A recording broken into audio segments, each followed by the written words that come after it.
وتنا يقول تقاموتو لا عليك أنت زموتو وأنت زلنا أنت زعمها وأنت زيزي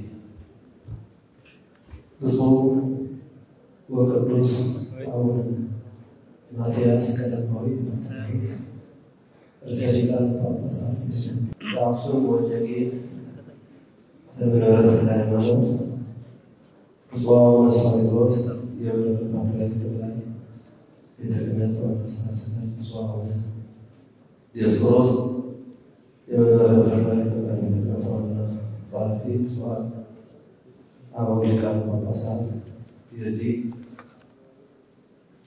وتساطركيوش ናቸው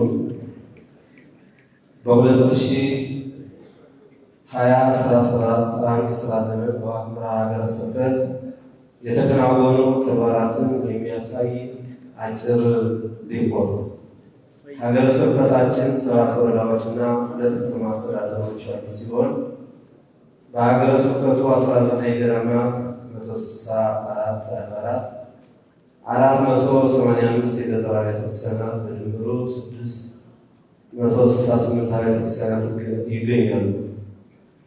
የብፁዕነታቸው ሐዋርያዊ አገልግሎት የሰላም ተምሳሌትና የልማት አባት የሆኑት ብፁዕነታቸው በበጀት ዓመቱ 9 ልዩ ሐዋርያዊ ጉዞዎችን ያከናወኑ ሲሆኑ ከብዙ በጥቂቱ በእነዚህ ጉዞዎቻቸው በሆስፒታልና በገዳም ሶር በማረሚያ ቤት ተገኝተው የማጽናኛ ትምህርት ሰጥተዋል።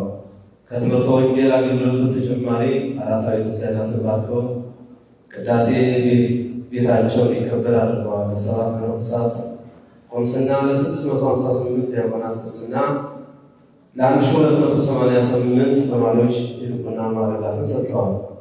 የአብነት ጉባኤ ቤትን በተመለከተ በሀገረ ስብከቱ በተከፈተው የቅዱሳት መጻሕፍት ትርጓሜ አዳሪ ትምህርት ቤት በ2016 ዓመት ከተመረቁ 28 መምህራን መካከል 12 መምህራን በመፈጸም ለአገልግሎት እንዲሰማሩ ያደረገ ሲሆን በ2017 ዓመት በዚሁ አዳሪ ትምህርት ቤት በአዲሳትና በመጻሕፍተ ሊቃውንት 13 መምህራን ማስመረቅ ችለናል። ለ223 የአብነት መምህራን ብር 367,104 በመበጀት የደሞዝ ጭማሪ አድርገናል። ስብከተ ወንጌልን ማስፋፋትና ማጠናከር በተመለከተ በሁሉም ወረዳዎች በተመሳሳይ ቀናት በተመሳሳይ ርዕሰ ጉዳይ ብፁዕነታቸው በሰጡት መመሪያ በሀገረ ስብከቱ አዘጋጅነት በ122,400 ሆኖ 18 ጉባኤያት ለማስኬድ 300,000 ምዕመናን በወንጌል መድረስ ችለናል። በዚህ ጉባኤ ሰንበት ትምህርት ቤት ያልተመዘገቡ ወጣቶች በሰንበት ትምህርት ቤቶች እንዲመዘገቡ በሰፋ ጉባኤ ምዕመናን በሰፋ ጉባኤ እንዲመዘገቡ ተደርጓል። ተተኪ ሰባኪያን ከማፍራት አንጻር 31 ካህናት በማሰልጠን ለአገልግሎት አሰማርተናል። የስብከተ ወንጌል ማስፋፊያ 1% ካለው ሰራተኞች መሰብሰብ ተችሏል። ሰንበት ትምህርት ቤትን በተመለከተ በ7 ወረዳዎች የሰንበት ትምህርት ቤት ህብረት የተቋቋሙ ሲሆን ለእነዚህም ከ1 እስከ 4 ክፍል ለሚማሩ ተማሪዎች የሚሆኑ 24 መጻሕፍት ግዥ ለመፈጸም አሰራጭተናል። ስለ አዲሱ ስርዓተ ትምህርት በሀገር አቀፍ የሰንበት ትምህርት ቤቶች ህብረት በተዘጋጀው የአሰልጣኞች ስልጠና 7 ወጣቶች እንዲሰለጥኑ ተደርገዋል። ልማትን በተመለከተ በ2016 ዓመት የተጀመረ ቅድመ መደበኛ መዋዕለ ሕፃናት ትምህርት ቤት ተገንብቶ ስራ በመጀመሩ ለ17 ሰራተኞች ቋሚና ጊዜያዊ ስራ ዕድል ሲፈጠር 207 ህፃናት ትምህርታቸውን በመከታተል የመማር ማስተማር ስራ የተጀመረ ሲሆን ይህንኑ ትምህርት ቤት ወደ አንደኛ ደረጃ ከማሳደግ አንጻር ማስፋፊያ ተጠይቆ 1669.63 ካሬ መሬት ማግኘት በመቻላችን የትምህርት ቤቱ ግንባታ እየተከናወነ ይገኛል። በተጨማሪም ሀገረ ስብከቱ የተደራጀና በራሱ ቦታ ላይ ያረፈ ቢሮ ያልነበረው ሲሆን በዚህ ዓመት በመንግስት በተቀበልነው 1600 ካሬ ቦታ ላይ ራሱን የቻለ የተደራጀ ባለ 2 ወለል ቢሮ ከ12 ሚሊዮን ብር በላይ ወጪ በማድረግ ሰጠን በማጠናቀቅ ስራ እንዲጀምር ሆኗል። በተመሳሳይ ባለ 2 ወለል ዘመኑን የዋጀ የመንግስትና ግንባታ ስራ በመጠናቀቅ ላይ ይገኛል። ምግባረ ሰናይን በተመለከተ የቤተ ክርስቲያናችን ክብርና ልዕልና በማስጠበቅ በሚታወቁት ብፁዕነታቸው በሰላም አመራርና መመሪያ ሰጭነት ለ16 አድባራት ብር 2,800,000 3900 ለአራት ገዳማት ብር 524100 ለ17 ገዳማት 80 ኩንታል እህል በብር 337200 ግዥ በመፈጸም በተመሳሳይ ለ840 ደቀ መዛሙርት 120 ኩንታል እህል ብር 505800 በማድረግ የቀለብ ድጋፍ እንዲሁም ለ76 ደቀ መዛሙርት በብር 100,000 ልብስ ተገዝቶ እንዲሰራጭ ተደርጓል።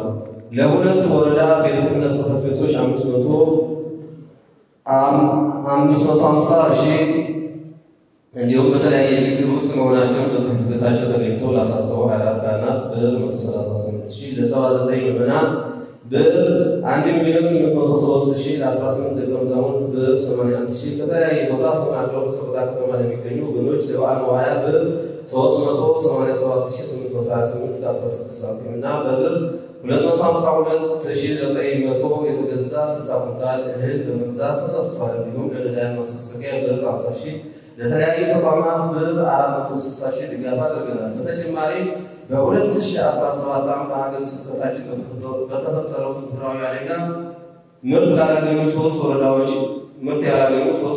የነበሩ ሲሆን በእነዚህ ወረዳዎች የሚገኙ እጅግ ጉዳት የደረሰባቸው ለ7,992 ወገኖች በብር 4,423,830 የተገዛ 1,240 ኩንታል እህል ተገዝቶ ብፁዕነታቸው በአካል ተገኝተው አሰራጭተዋል። በዚህም መሰረት በጥቅሉ በበጀት ዓመቱ ለድጋፍ ተግባራት ብር 11,697,558 ሳንቲሞች ተደርጓል።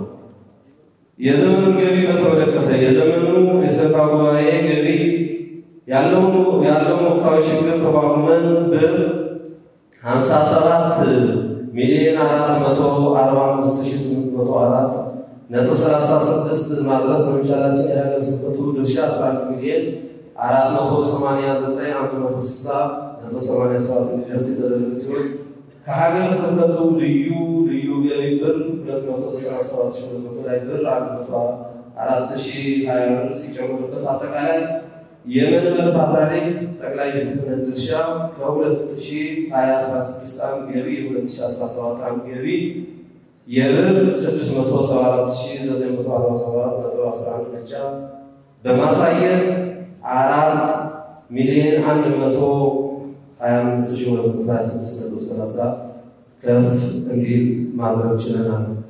ይህንንም ገቢ ያደረግንበትን የባንክ ደረሰኝ ብፁዕ አባታችን አቡነ በርናባስ በአምቦ ሀገረ ስብከት ሊቀ ጳጳስና የቅዱስ ሲኖዶስ አባል ለቅዱስነታቸው እንዲሰጡ በትህትና እጠይቃለሁ።